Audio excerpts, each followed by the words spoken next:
귀한 찬양 감사합니다. 이제 성경 말씀을 봉독하겠습니다. 오늘 우리에게 주시는 하나님의 말씀은 구약 성경 사무엘하 10장 1절부터 19절까지의 말씀입니다. 사무엘하 10장 1절부터 19절까지의 말씀 중에 1절부터 5절 그리고 11절부터 14절까지의 말씀을 함께 교독하시겠습니다. 1절입니다.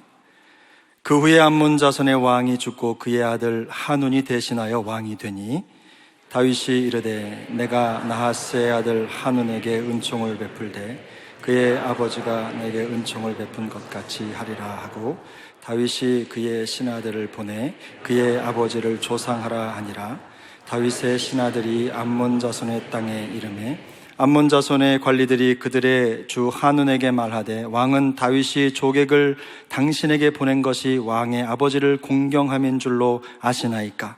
다윗이 그의 신하들을 당신에게 보내 이 성을 엿보고 탐지하여 함락시키고자 함이 아니니까 하니 이에 한운이 다윗의 신하들을 잡아 그들의 수염 절반을 깎고 그들의 의복의 중동 볼기까지 자르고 돌려보내매 사람들이 이 일을 다윗에게 알리니라. 그 사람들이 크게 부끄러워하므로 왕이 그들을 맞으러 보내 이르기를 너희는 수염이 자라기까지 여리고에서 머물다가 돌아오라 하니라. 11절입니다. 이르되 만일 아람 사람이 나보다 강하면 내가 나를 돕고 만일 암몬 사람이 나보다 강하면 내가 가서 너를 도우리라. 너는 담대하라. 우리가 우리 백성과 우리 하나님의 성읍들을 위하여 담대히 하자. 여호와께서 선히 여기시는 대로 행하시기를 원하노라 하고 요압과 그와 함께한 백성이 아람 사람을 대항하여 싸우려고 나아가니 그들이 그 앞에서 함께 읽습니다. 암몬 자손은 아람 사람이 동항함을 보고 그들도 아비새 앞에서 도망하여 성읍으로 들어간지라. 요압이 암몬 자손을 떠나 예루살렘으로 돌아가니라. 아멘.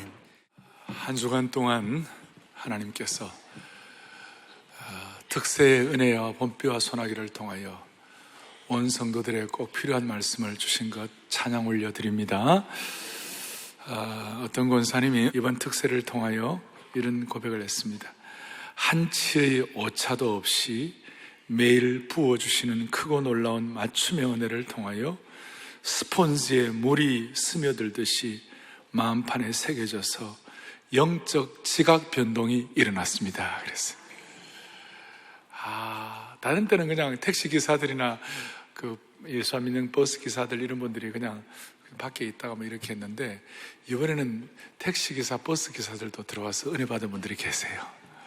그리고 10여 년 전에 결혼한 지 10년이 돼도 아이가 없었는데 10여 년 전 특세에 기도하다가 하나님의 아이들을 주셔갖고 그 아이가 10살이 돼갖고 특세 동지가 되어서 아빠와 함께 나와 은혜를 받는 거예요.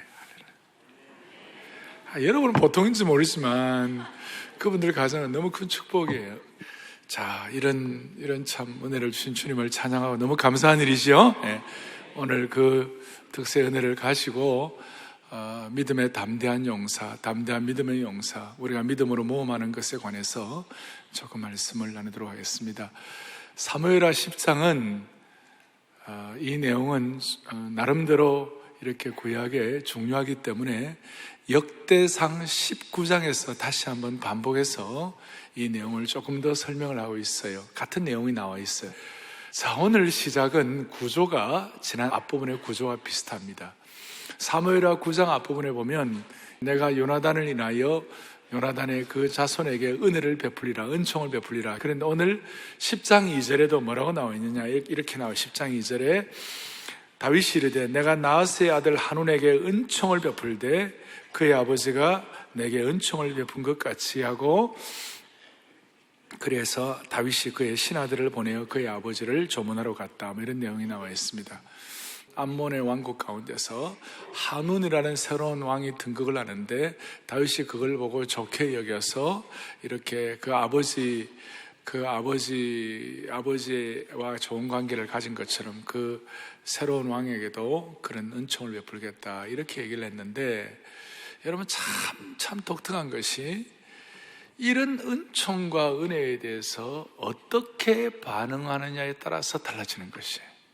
무비보셋의 입장에서는 그걸 그대로 받아들였어요. 그냥 그대로 선의로 받아들이고 거리감도 있고 어떻게 보면 적대감이 있을 수도 있는데 그냥 그대로 잘 받아들여가지고 무비보셋은 하나님의 은총을 받는 그런 하나의 실제적인 그런 사람이 됐어요.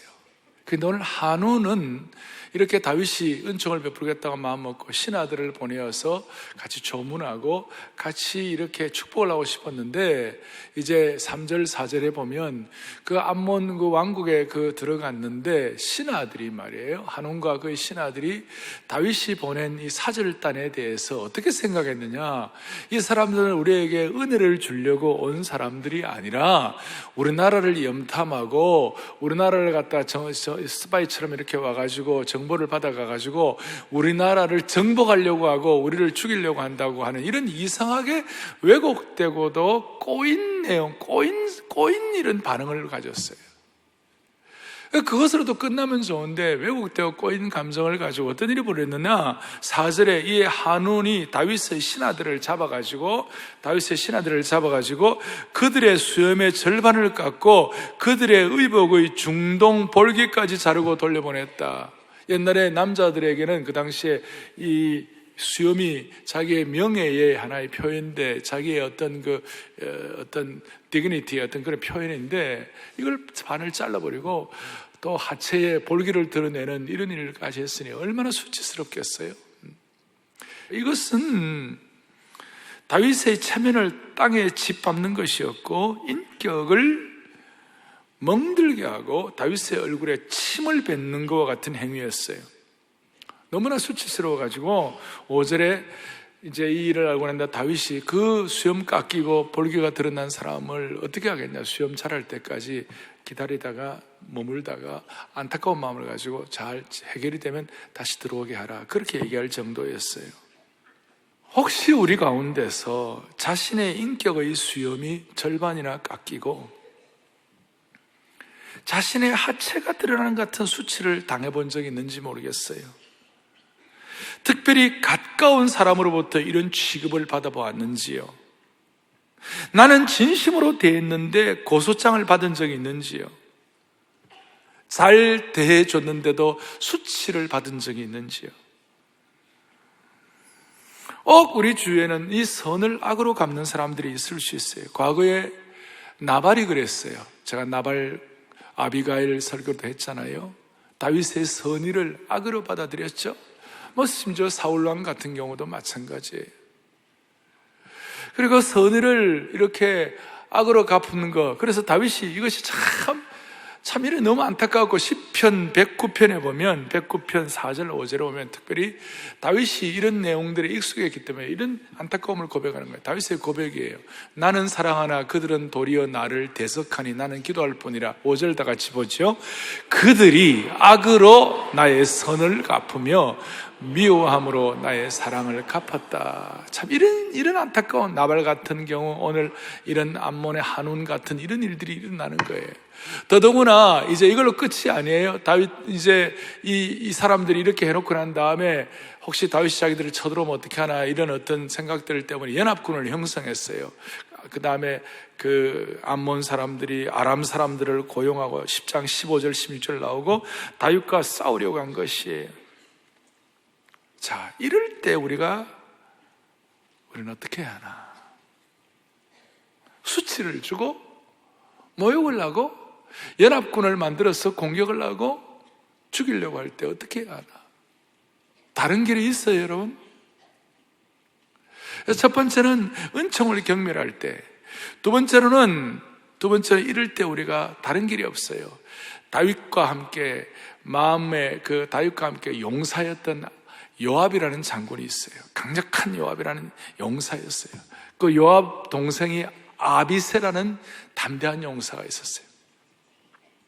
물론 요압이 나중에 말년에 조금 문제가 있긴 했지만 그래도 이때는 강력한 장군이었어요. 담대한 믿음의 용사였어요. 어떻게 해결하느냐? 담대한 믿음의 용사를 가지고 해결하는데 다윗이 그렇게 준비를 하고, 그리고 실제적으로 오늘 요압과 아비새를 통하여 받는 우리 교훈이 있어요. 오늘 요압과 아비새, 특별히 요압이 말한 사무엘하 10장 12절 이럴 때 요압과 용사의 온 무리를 보내었을 때 요압이 자기와 맞서는 이런 그 암몬과 아람의 대군 연합군들을 보면서 12절 뭐라고 되어 있어요? 뭐라고? 너는 뭐 하라고요? 담대하라. 우리가 우리 백성과 우리 하나님의 성읍들을 위하여 담대히 하자. 여호와께서 선히 여기시는 대로 행하시기를 원하노라 그랬어요. 오늘 우리가 가져야 할 수많은 우리의 삶의 우여곡절이 일어나는 이런 상황 가운데서 우리가 감당해야 할 중요한 몫이 뭐냐? 너는 담대하라. 이 요압의 이 권면을 우리의 귀에 쌩쌩하게 들어야 돼요.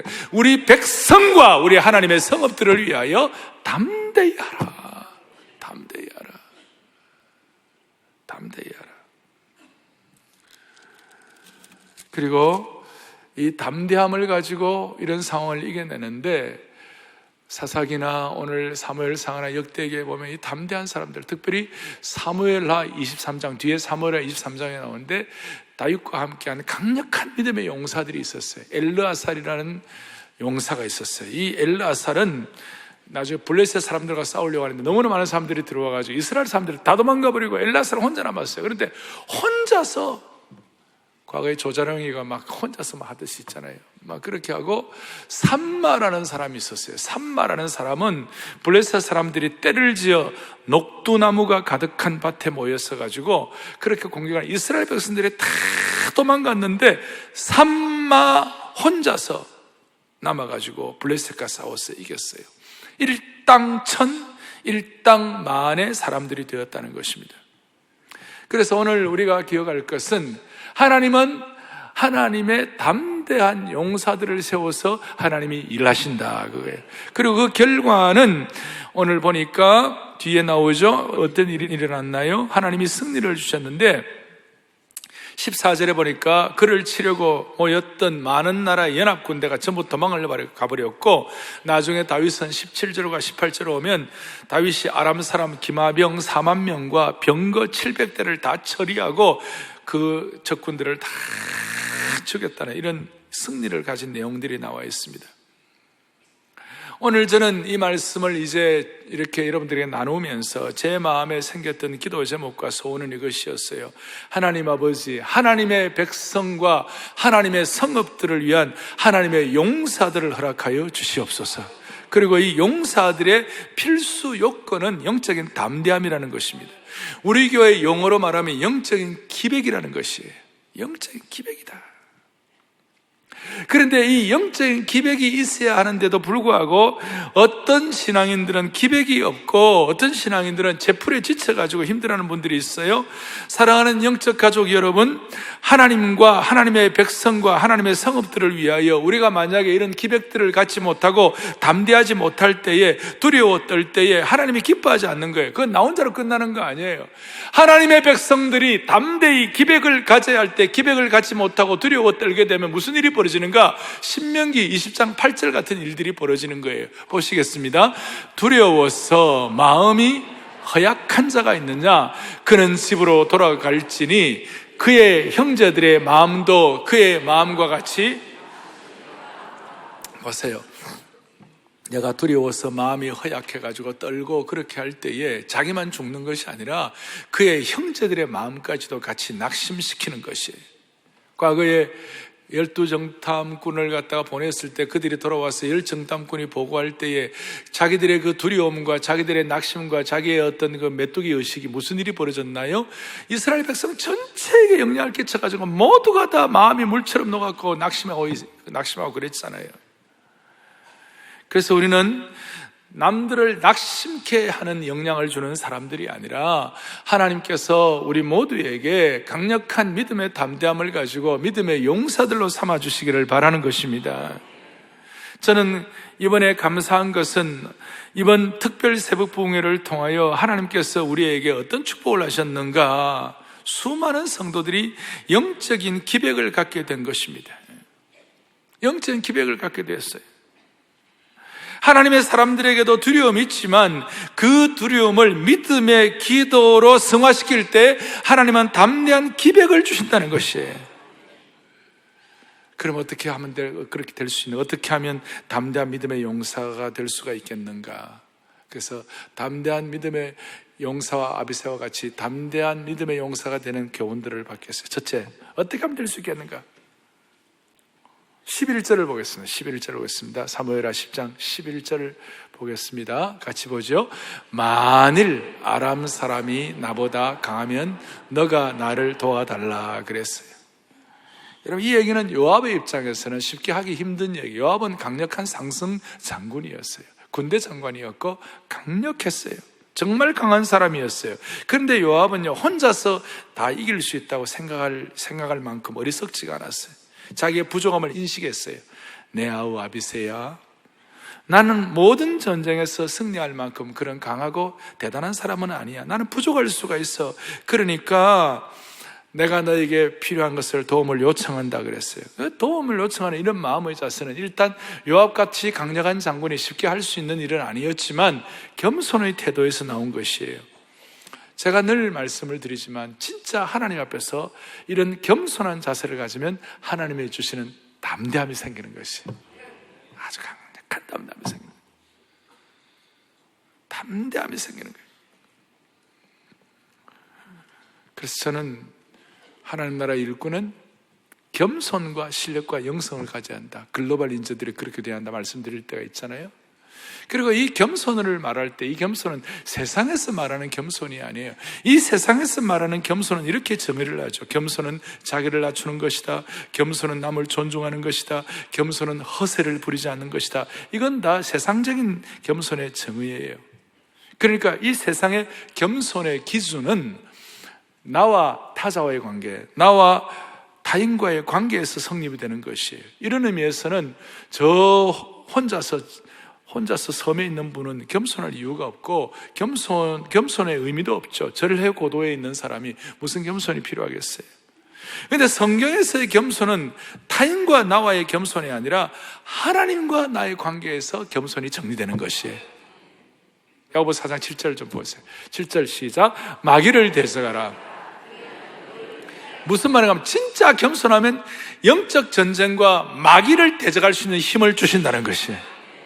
그리고 진짜 겸손이 뭐냐? 10절, 야고보서 4장 10절을 다 같이 또박또박 보겠습니다. 주 앞에서 낮추라. 그리하면 주께서 너희를. 겸손은 뭐냐? 주님 앞에서 자신을 낮추는 것이에요. 주님 앞에 자신을 낮추면 주님이 높여주시는 것이고, 이 주님 앞에서의 겸손은 마귀를 대적할 수 있는 영권을 갖는다는 것이에요. 그러니까 겸손이라는 것은 하나님 앞에서 자신을 낮추는 것이고, 한마디로 하나님을 두려워하고 경외하는 것이라고 말할 수 있습니다. 성경의 겸손은 하나님을 두려워하는 거예요.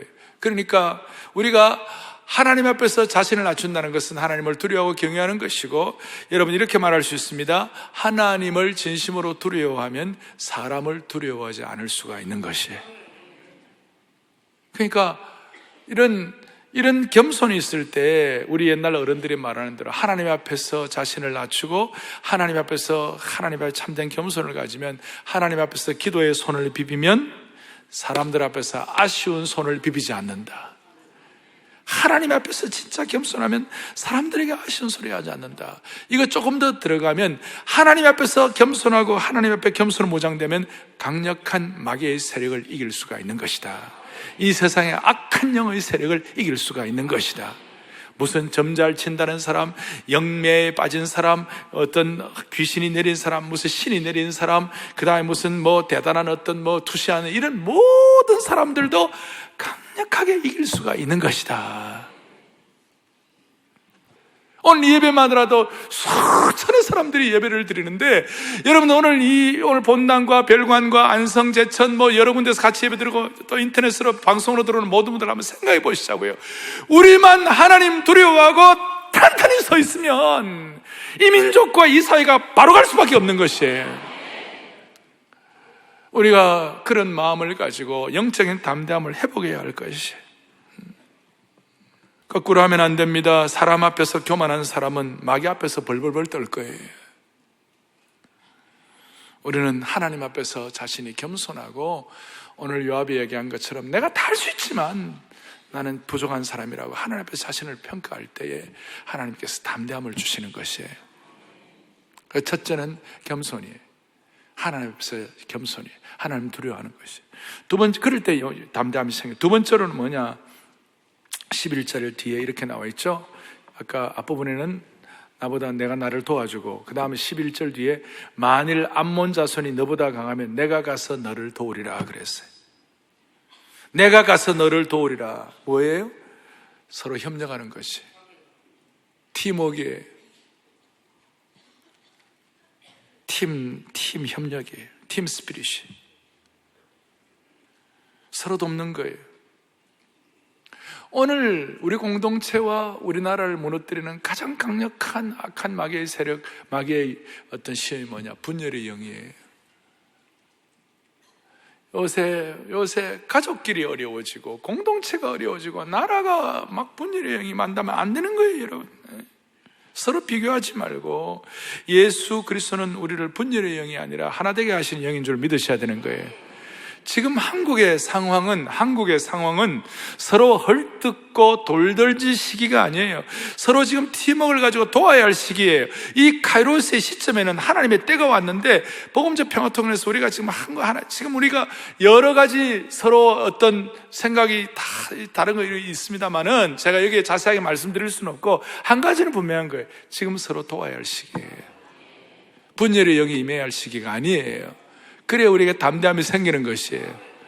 세 번째로는 12절을 다시 보겠습니다. 12절 뭐라고 나왔냐면 이렇게 나와 있습니다. 10장 12절. 너는 담대하라. 왜 담대해야 되는가? 우리가 우리 백성과 우리 하나님의 성읍들을 위하여 담대하라 그랬어요. 그러면 무엇이 우리로 하여금 담대하게 하는가? 우리가 수치가 있고 고통이 있고 온갖 어려움이 있는다 할지라도 우리가 뭘 우리로 하여금 담대히 만들어 줄 것인가? 그 담대함은 바로 믿음의 분명한 목표가 있어야 되는 거예요. 믿음의 분명한 목표가 뭐예요? 하나님의 백성과 하나님의 성읍들을 위하여 나는 담대해야 할 것이다. 하나님의 백성과 하나님의 성읍들을 위하여 For our people and the cities of our God. 하나님의 성읍들, 하나님의 도시들과 하나님의 백성들, 요즘 우리식으로 말하면 사랑하는 우리 교우들과 우리 공동체를 위하여 우리가 한다라는 이 분명한 목표의식과 영적인 믿음의 목표의식과 방향이 잡히면 거기서 하나님 우리에게 담대함을 주시는 것이에요. 오늘 저와 여러분들 사랑하는 영가족, 우리 온 교우들이 하는 여러분들의 섬김과 여러분들의 삶에 있어서의 분명한 생각은 내가 하는 이 일을 통하여 하나님의 사람들과 하나님의 공동체가 세워지게 하여 주십시오. 공동체 영광이 회복되게 하여 주시옵소서. 내 이 애씀과 수고가 내 자신만이 아니라 하나님의 나라와 하나님의 백성을 위한 것이 될 때에 하나님께서 영적인 담대함을 주시는 것이, 오늘 다시 한번 사랑의 교회에 속한 모든 성도들, 영가족 여러분들의 믿음의 목표를 점검하게 해 주시기를 바랍니다. 믿음의 목표 분명하면 하나님 우리에게 담대함 주시는 것입니다. 오늘 이런 내용들이 다 중요하지만 이제 제가 네 번째 얘기하는 여기에 핵심이 있습니다. 이것이 뭐냐면 오늘 12절을 다시 12절 뒷부분을 보겠습니다. 너는 담대하라. 우리가 우리 백성과 우리 하나님의 성읍들을 위해 담대하자. 그 다음에 여호와께서 선히 여기시는 대로 행하시기를 원하노라. 여호와께서 선히 여기시는 대로 행하시기를 원하노라. 하나님이 지금 그들에게 당장 승리를 주신 것도 아니에요. 지금 어떤 당장 결과가 있는 것도 아니에요. 단지 하나님께서 선히 여기시는 방향이라면 나는 믿고 나아가겠다, 이것이 뭐예요? 믿음의 모험을 걸었어요. 리스크를 건 거예요. 모든 담대함은 오늘 이 시간 저와 여러분에게 실제적으로 우리에게 주어지는 담대함은 믿음의 모험을 통하여 일어난다는 것이에요. 오늘 믿음의 모험이란 건 여러분 잘 아시는 대로 에스더를 알 거예요. 죽으면 죽으리라 기억나시죠? 그 죽으면 죽으리라고 에스더가 강력하게 그런 소원을 가지고 그야말로 동족과 하나님의 영광을 위하여 막 자기 죽음을 각오하고 모험을 리스크를 걸었어요. 아하수에르 왕에게 그 호를 주어지지 않으면 나가면 사형이에요. 자기 죽음을 각오하고 나간 것이에요. 자기가 갖고 있는 어떤 증거를 가지고 나간 거 아니에요. 하나님의 음성을 당장 듣고 나간 것도 아니에요. 그냥 자기 마음속에 그렇지, 자기 나름대로 일반적인 지혜와 그 다음에 믿음의 기도를 통해서 그렇지, 나는 나아가야 죽으면 죽으리라, 그거예요. 그게 뭐냐면 12절 뒤에 있는 것처럼 여호와께서 선히 여기시는 대로 행하실 것이다. 그거 하나 믿고 나아가는 거예요. 이게 믿음의 모험이에요. 오늘 우리는 두 종류의 인생을 살 수밖에 없어요.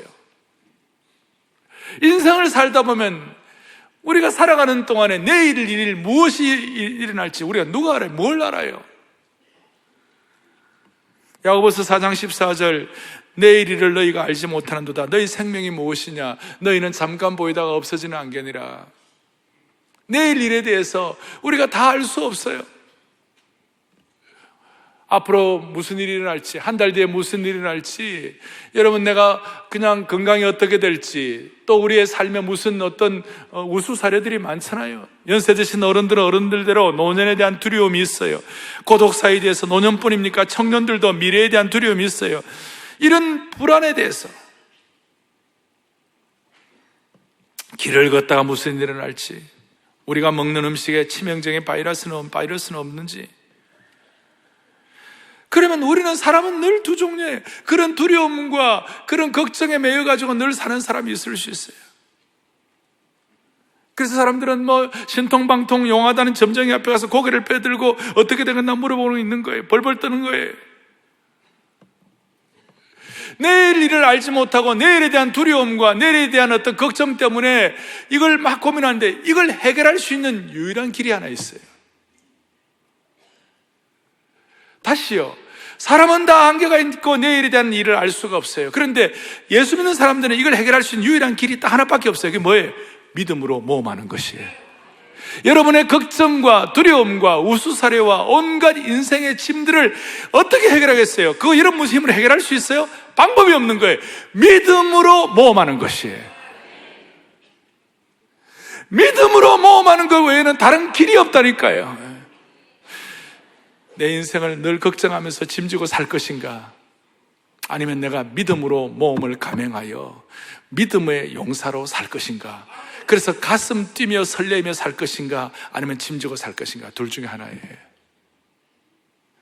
그러면 또 저한테 질문해요. 목사님, 그러면 모험 걸다가 실패하면 어떻게 해요? 여러분 잘 말씀을 들으세요. 실패하면 어떡하느냐고. 실패도 하나님이 주신 기회예요. 실패하면 다시 일어날 수 있어요. 근데 굴복하면 영원히 길이 없어요. 우리는 굴복하는 자가 아니에요. 우리는 믿음으로 모험을 거는 자예요. 저는 일찍 제가 사역을 시작했잖아요. 16살 때 설교하고 20살 때 중고등학생 설교하고 만 23살 때 그 당시에 우리 청년대학부 모임에서는 큰 교회 규모의 그 모임에 제가 책임자가 됐어요. 수많은 우수사례 우여곡절이 있었어요. 근데 제가 좀 깨닫는 건 그거예요. 실패도 모험 거는 사람에게만 가능한 것이다. 그것 따라 가만히 있는 사람은 굴복하는 것이다. 많은 사람들이 개인적으로 모험을 한다는 것에 대해서 사람들 가운데 이런 사람이 있어요. 나는 하나님이 말씀하시면 그 이후에 순종하겠다. 그리고 하나님이 말씀하실 때 기다려요. 죽을 때까지 말씀 안 하시는 거예요. 하나님이 나에게 확실한 징표를 보여줄 때까지는 내가 꼼짝도 안 하겠다. 그런 분들이 계세요. 그게 또 신앙 좋아 보이는 것이고 어떻게 보면 좀 귀한 것 같기도 하지만 한편으로는요, 믿음의 모험이라는 입장에서 볼 때는 내가 책임져야 할 부분까지도 하나님께 떠넘기려는 마음이 숨겨 있는 거예요. 다시 얘기합니다. 에스더가 죽으면 죽으리라고 모험으로 결단하고 나갈 때까지 에스더에게 하나님이 무슨 특별한 징표나 응답을 하나님 말씀 주신 거 없어요. 다윗이 골리앗을 만나서 물맷돌을 들고 나갈 때 내가 골리앗을 죽이리라고 탁 나갈 때 하나님이 너 골리앗 죽이라고 하나님이 다윗에게 음성 준 것도 아니었어요. 응답 받은 것도 아니었어요. 그저 하나님이 주신 지혜와 하나님의 영광에 손상해 가는 것에 대해서 거룩한 분노를 가지고 결과는 하나님께 맡기고 믿음으로 모험을 걸고 돌진한 것이에요. 이 시대의 물맷돌을 가지고 우리가 돌진해야 할 일이 뭐가 있느냐고요, 우리가. 그리고 아무것도 안 하면 아무도 실패 안 해요. 아무것도 안 하면 아무 실패 안 해요. 서양 속담에 배가 항구에 있을 때는 가장 안전해요. 하지만 배가 항구에 정박하는 것, 그것 목표로 배를 건조하진 않았어요. 배는 항해를 해야 되는 것이에요. 항해를 하다 보면 파도도 만나고 폭풍우도 만나고 일이 있을 수 있어요. 그러니까 우리가 주님 앞에 서는 그날까지 우리가 그냥 안정을 택해야 할 것인가? 그러나 그 안정이 얼마나 오래 가겠어요? 그 가운데서 우리는 끝까지 믿음으로 모험을 감행할 것인가?